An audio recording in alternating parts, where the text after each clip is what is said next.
Hey guys, thank you for joining us for another Men's Bible Brief. If you can, join us on Wednesday mornings. The information is on the screen. If not, we got you covered on YouTube right here. Well, let's go ahead and join the brief in progress. God bless you.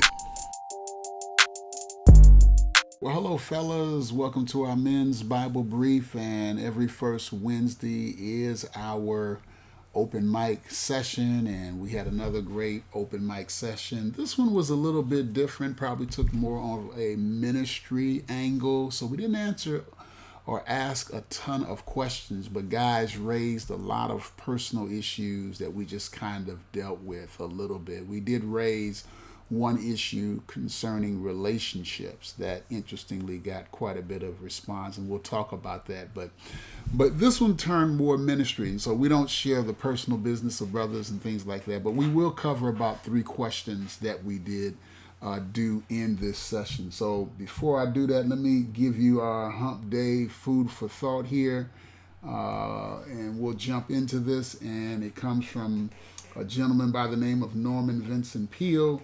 And here's the quote: "A negative mindset will never give a positive life." And so that's something that we all can work on. I don't know if I agree with everything Norman Vincent Peale stands for, but that's not bad, half bad. We ought to have a positive outlook on life. And so let's just deal with a few things here today. The first question, and really it dealt with more, and I'll be very gentle with this, is how does a father deal with a child that may be on the wrong path? And that's probably the best way to deal with it. And if you're a father, many times you may come across a child that doesn't mean they're going to be a bad person, but maybe they're headed in a direction. You've tried to lay the foundation. You've tried to teach them the right way, but for whatever reason, the child chooses a direction. Doesn't have to be criminal, doesn't have to be something wrong or anything like that, but just headed in a direction that you know is not going to end well. What do you do? And so one of the things we tried to share is obviously early on, it's always important to do as much shaping in a child's life early on before they reach adulthood or teenagehood. It's very, very important to lay that foundation when they're young kids.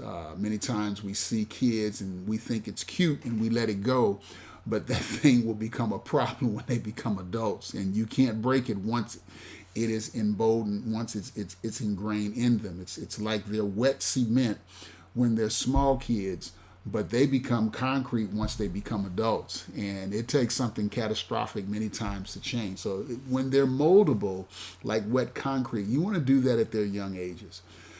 But then too, a lot of fathers sometimes have provided the best example. A lot of fathers have spoken a lot of wisdom. A lot of fathers have made a lot of sacrifice.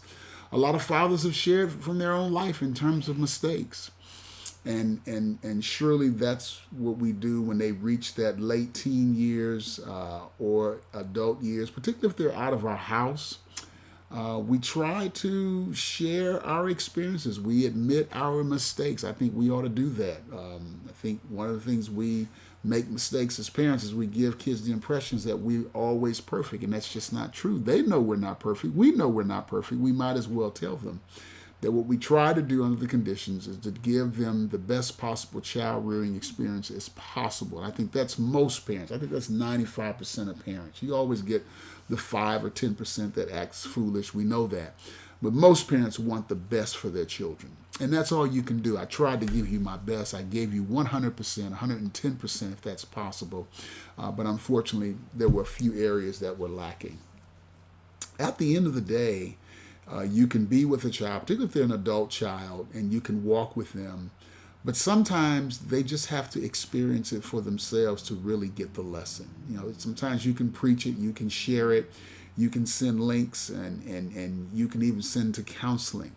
But the truth is, the way life works sometimes, there's a difference between information or knowledge and wisdom. Sometimes when knowledge becomes wisdom is when it becomes a pretty severe lesson. That experience can teach us some things that we just would not learn in a textbook, we wouldn't learn in a sermon, we wouldn't learn in advice from a mentor or even from a father or father figure.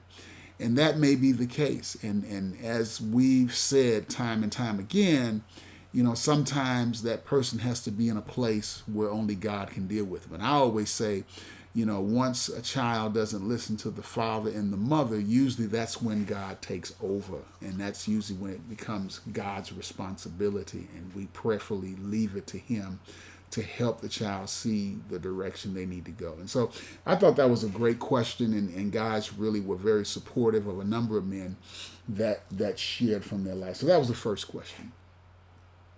The second question is, do theophanies happen today? And of course, I believe that God can do whatever he wants.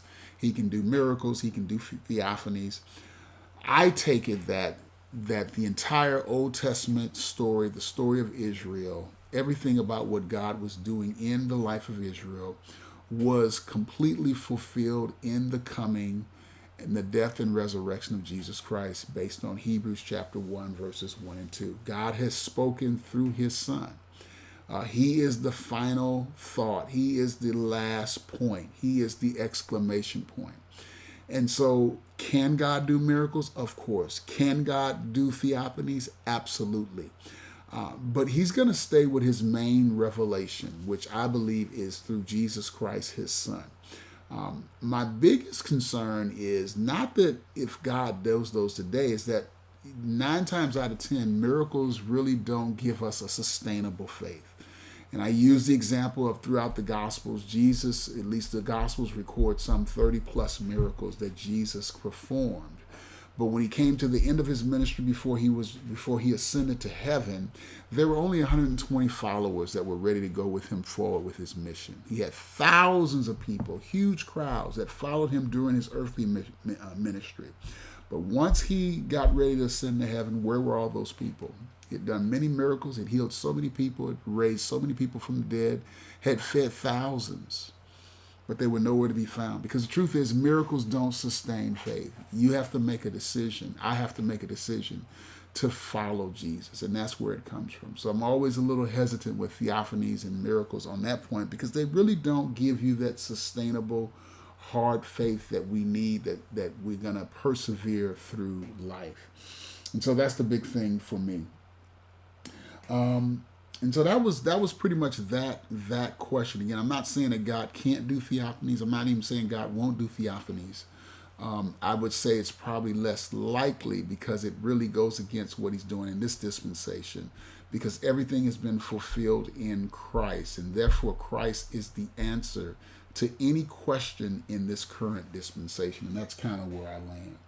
And then the last question that we addressed as well, and I just raised it myself because I've been hearing the term thrown around, and so just wanted to know a little bit more about it. And this idea of curating a relationship, curating, that people today feel like, because the relationship landscape is so difficult, it's so polluted, it's so filled with landmines, that you must be intentional in curating a relationship. And I actually pulled up something here that I thought was a good description of what curating a relationship was kind of look like. It's like an artist choosing what's best, being deliberate in what's best to present in a museum. So also basically a person who curates their relationship, they're very intentional in shaping, managing, nurturing the connections they have. They're very particular of choosing. And I would say that's not a bad thing at all, to make sure you're very intentional about the people that you want to build relationship with. I have no problem with that at all. The problem is, and this is my one footnote, is as much as we can depend on curating, don't forget we bring our own imperfections to the relationship. And to think that you're going to find people that are as pristine as a perfect piece of art, because it's interesting that that term would come from the art world. To think that you're going to find a Mona Lisa that has been admired for hundreds of years and is worth zillions of dollars, that kind of thing. I think it's a fantasy. The truth is, we all bring imperfections. We all bring flaws to the relationship.